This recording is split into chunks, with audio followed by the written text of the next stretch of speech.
The Volkswagen Racing Cup for 2019. This is, the second race, in inverted commas, of the day for the VW Cup, but the first race lasted 2 laps before we had an enormous shunt coming onto the pit straight. The red flags flew, the race was cancelled, or it was abandoned after just the 2 laps. So let's hope we get the full 20 minutes in now, because when they do get going, these VW Cup races tend to be very, very entertaining indeed.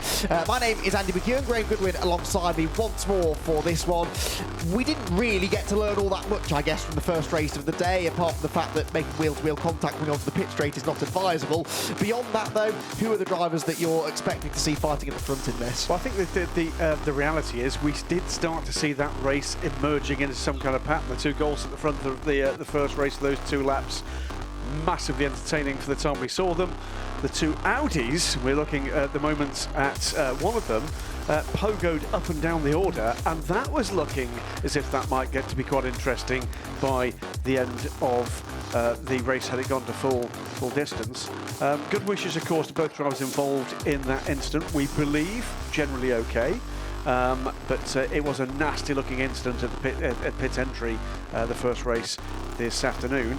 But fingers crossed for something that has got all the incident on the grey stuff this time and not beyond that. But I think we're going to see another close race. It was close, and there was pattern emerging that meant I think we were going to see some cracking touring car style action. No, I agree with you wholeheartedly. We've had 3 races this year and 3 different winners. Brett Smith and Owen Walton took the honours in the 2 races at Alton Park last time out. Josh Coggan was announced the winner of that truncated race this morning for Rob Allam and Tony Prendergast, but Allam was looking quicker than Coggan at the point at which the red flag came out, so Rob will feel a little robbed, I reckon, if you see what I did there, of the victory earlier on this morning, and he will be looking to make amends in this, the second and final race of the day. It's a partially reversed grid, just to add even more spice to the mix. The top 6 finishers from race 1 have been reversed, meaning that Russell Joyce in his VW Golf is on pole position from Mark Wakefield, who stormed from the back of the grid to 5th in 2 laps earlier on, so keep an eye on the car that starts on the outside of row 1. Matt Evans and Tony Prendergast are next, ahead of Rob Allam and Josh Coggan, the top 2 from the previous race. And then those that missed out on the grid reversal, Jack Depper and Martin Depper, son ahead of father there on the 4th row of the grid. Owen Walton, son of Simon Walton, who we'll see in a moment or two, he's on the 5th row with Lewis Smith. There is Simon Walton, 11th on the grid, with Mark Steele alongside on the 6th row. Row 7, Richard Gilbert, even with Michael Jones for company. And then Dan Crossley and Brett Smith will not be at the back of the grid for fairly obvious reasons. They were the 2 drivers involved in that monster shunt, which saw the 2 cars plough into the end of the pit lane, pit wall, and lots of damage done to both cars. I think regardless of anything else, the cars were irreparable in time for this race. So we are down to a 14-car field, but I don't think that's going to reduce the level of entertainment at all, because we've seen already in certainly the first 2 races at Alton Park last time out, overtaking is the order of the day. And Graham, with these slightly changeable conditions out there on the circuit, anything could happen, quite frankly. I've a feeling something has just happened. I think I just saw one of the 2 Audis grinding to a halt out in the circuit. Oh, maybe that was just an optical illusion. It did. Yeah, the number 91 car is in trouble. So that's Owen Walton, who we saw, remember, fading as the race went on. Owen Walton started the first race up at the sharp end and just went backwards from the word go. So I did wonder at the time whether or not there was a mechanical issue with that Audi TT, which, by the way, is allowed to run in the championship because it's mainly not a VW, but it runs under the VAG umbrella. Absolutely. So Volkswagens, Audis, Seats, etc. Are all eligible to race in the VW Racing Cup. Control-Alt-Delete, and off he goes again. So, have you tried turning it off and on again, sir? Well, he has, and it seems to have worked for now. Does seem to have worked. Note too, by the way, for one of the support races that's just completed, there is a massive line of cement down the main pit straight there to the driver's right, where something is let go in, well, not quite the biggest possible way, but not a million miles short of it. Cars are gridding up. We'll have a slight delay while that Audi makes up the lost ground. Now, that is not necessarily going to cause too much of an issue, I don't think, on the start, but I think once the cars launch off the line, that bit of tarmac is often used by drivers trying to nip up the inside, and if they try and drive down there and find a face full of cement dust, then that could lead to some drama, I think, on the way into turn one.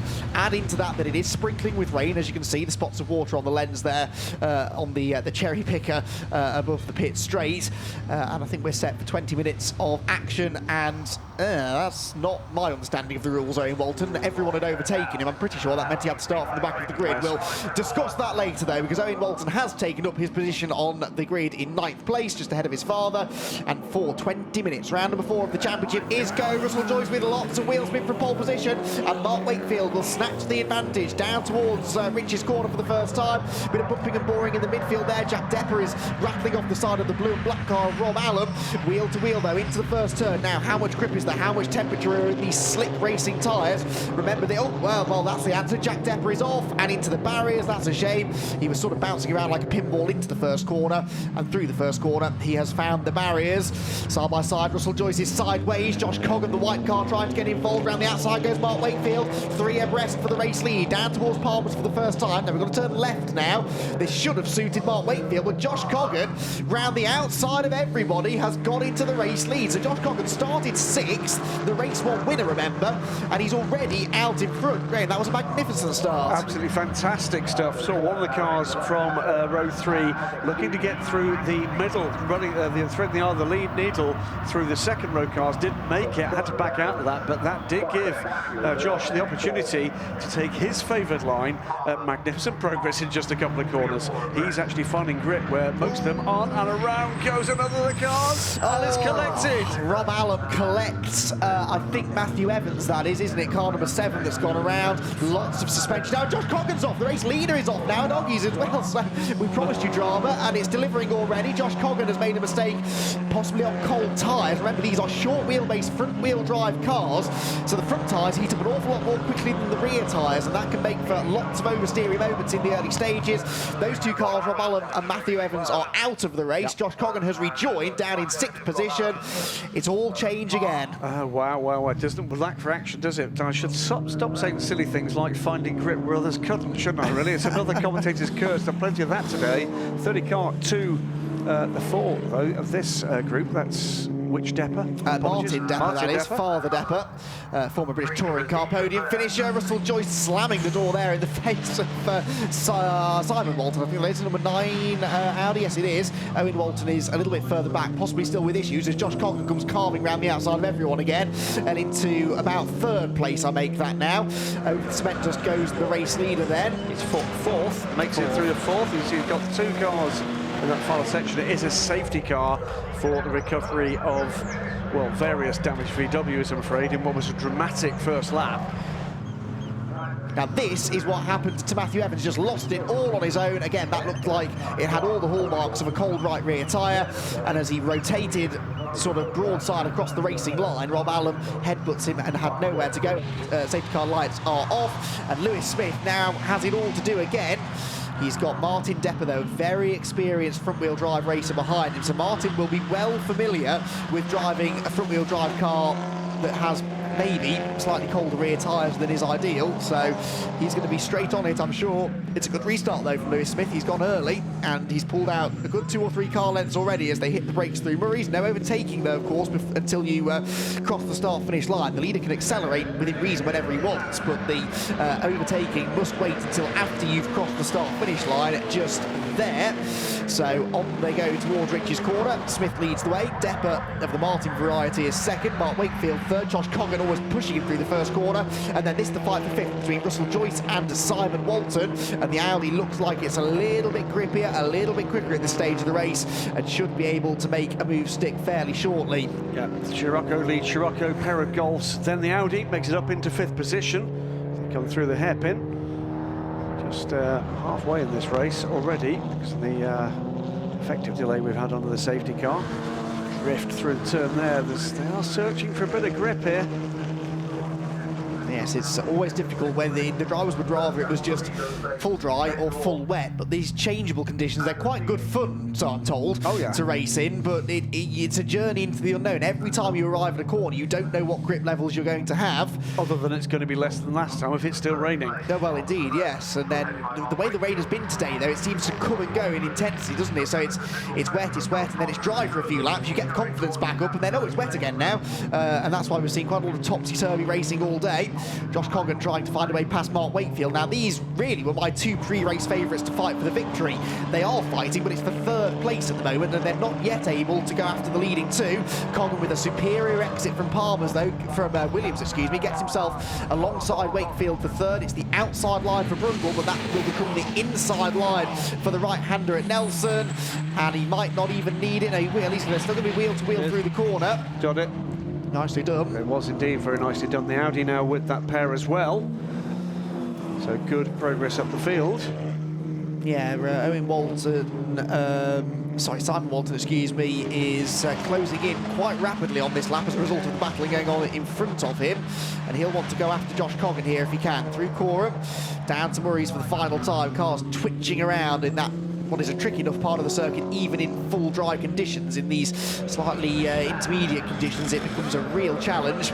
Across the start-finish line once again then. 4 laps in the books. The cement dust flies again. And now, Graham, it's Simon Walton that's on the prowl. Looking on the outside here of the Golf. Tucks in, takes the position, and looking set fair. He's sideways though. Oh, throws it away. Well, I was about to say that was a really brave move around the outside of Riches, but I think he just took a bit too much speed in there, lost the rear, and did well, actually, not to connect with anything solid, but that's a real shame. That's put him right down to the back of the field. Of course, the bad luck for him there wasn't just losing grip, it was losing all those positions. The field's still pretty close together after that safety car. So now Josh Coggan, so we see this again from a different angle. He lost it very early there, didn't he? I knew he wasn't going to make the corner. Yeah, he was on the dirty side of the road as well, of course, which yields much less grip than the inside line, the racing line, where all the rubber's been laid down.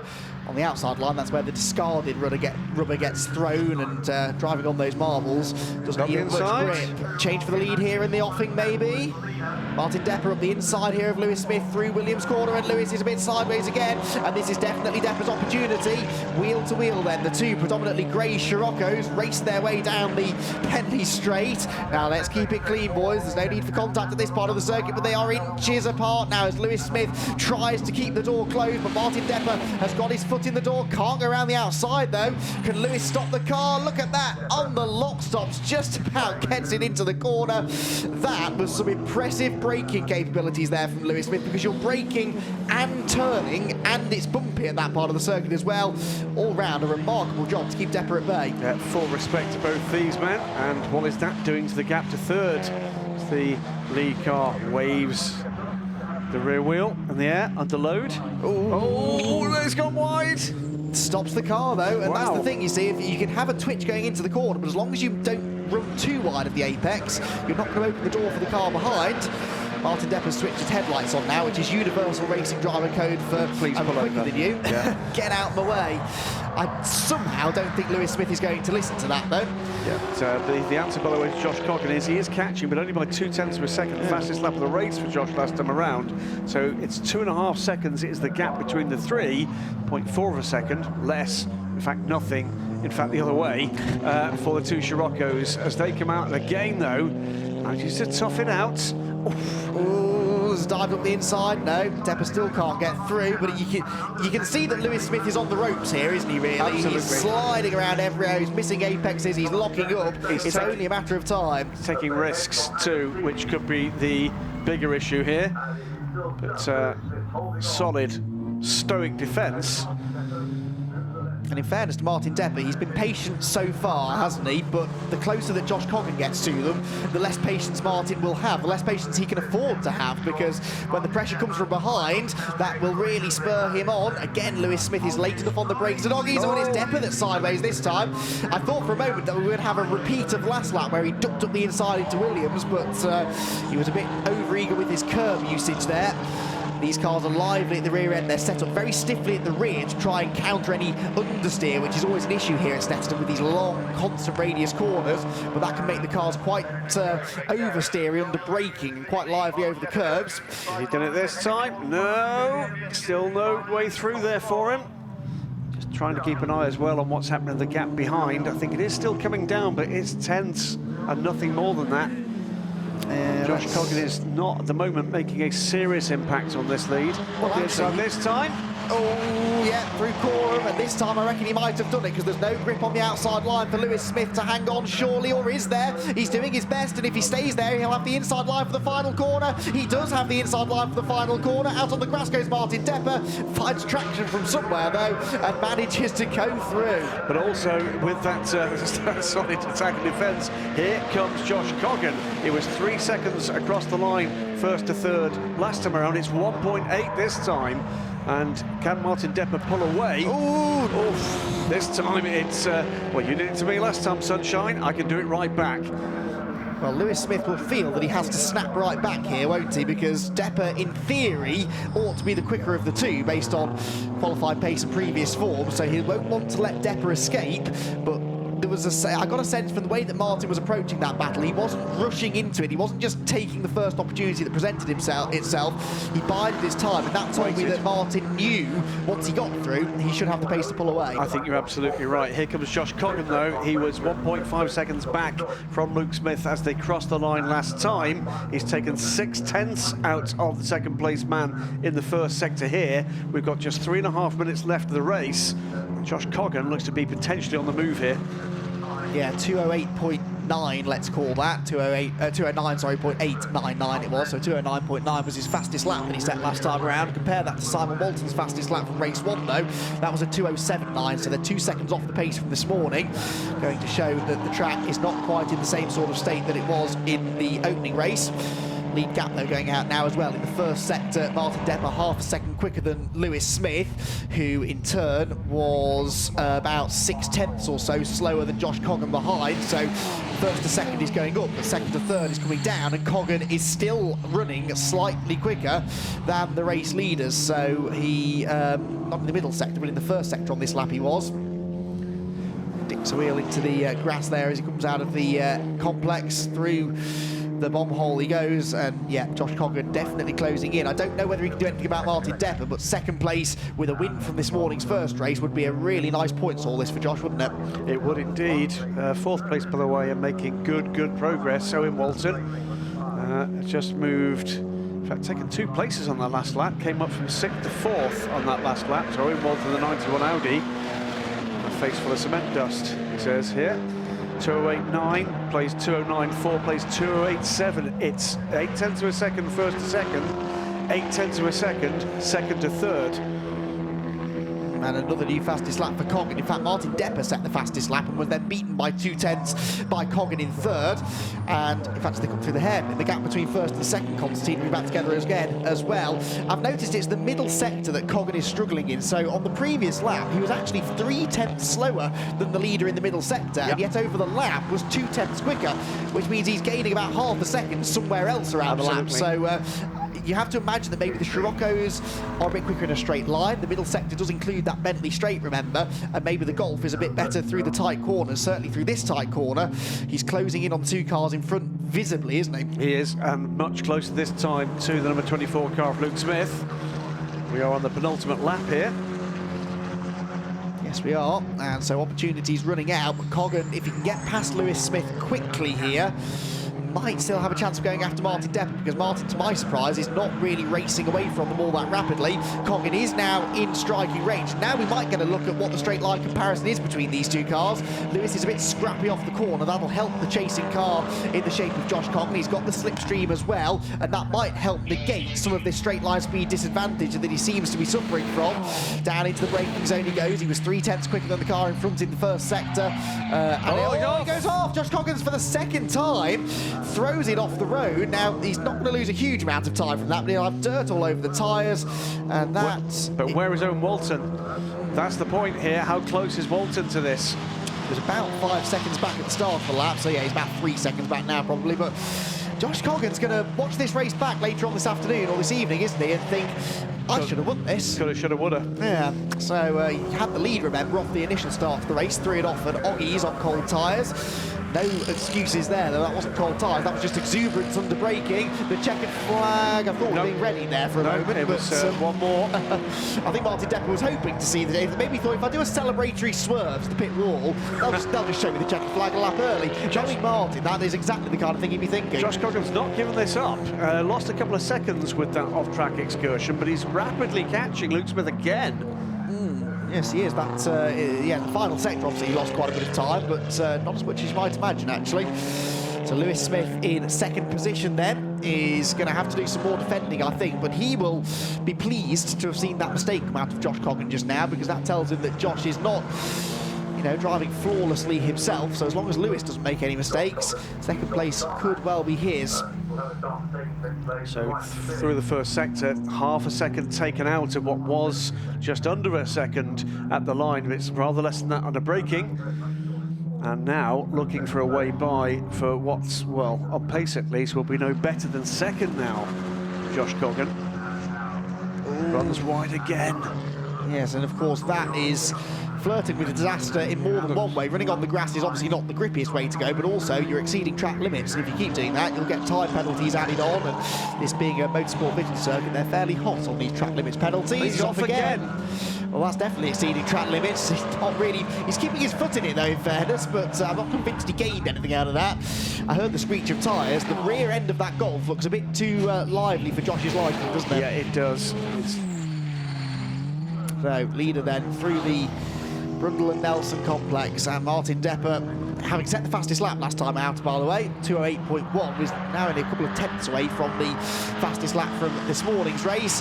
It's been a really smart and canny drive, this, for Martin Depper, who had spent the first few laps after the restart chasing the race leader Lewis Smith, prized the door open, forced the mistake, took the race lead away, and Martin Depper is going to become the fourth different winner of the season so far. He wins round number 4 of the VW Racing Cup. Nicely done that for Martin Depper.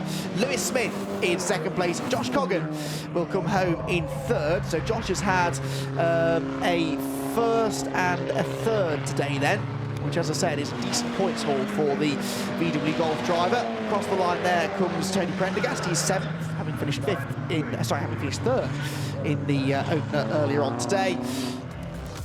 Good drive there for Martin Depper. He wins it then, and he wins it by 3.9 seconds in the end over Lewis Smith in second, Josh Coggan in third, Owen Walton fourth, and Mark Wakefield rounds out the top 5. Russell Joyce, Tony Prendergast, Simon Walton are next up, and then it is Richard Gilbert in ninth with Mark Steele to round out the top 10. Well, at the start of the race, it was side-by-side action aplenty between Russell Joyce and Mark Wakefield for the race lead, and indeed everybody else debating every other position further back. Jack Depper, though, was off at the first corner into the barriers, and he was not the only one. Josh Coggan got into the lead and then threw it off at Oggies just half a lap into the race before Owen Walton had a big lose at... Simon Walton had a big lose at Riches, spun off onto the grass and lost a lot of ground. It was a sensational battle for the lead between Martin Depper and Lewis Smith. On a couple of occasions it looked as though Depper had made it stick before finally going around the outside at Murray's corner to take the victory. Josh Coggan was fighting hard for second place but locked up and ran straight on down at the S's. All of that though allowed the leader to pull away. Martin Depper, your race winner in round number 4 of the championship. Lewis Smith in second position, which I'm pretty sure is his best result of the season so far, and third position went the way in the end of the ragged but entertaining Josh Coggan. So, a great race there for the VW Racing Cup. Make sure you keep up to date with all of the action from the year, and we hope you'll join us for the next races in what's set to be a fascinating season.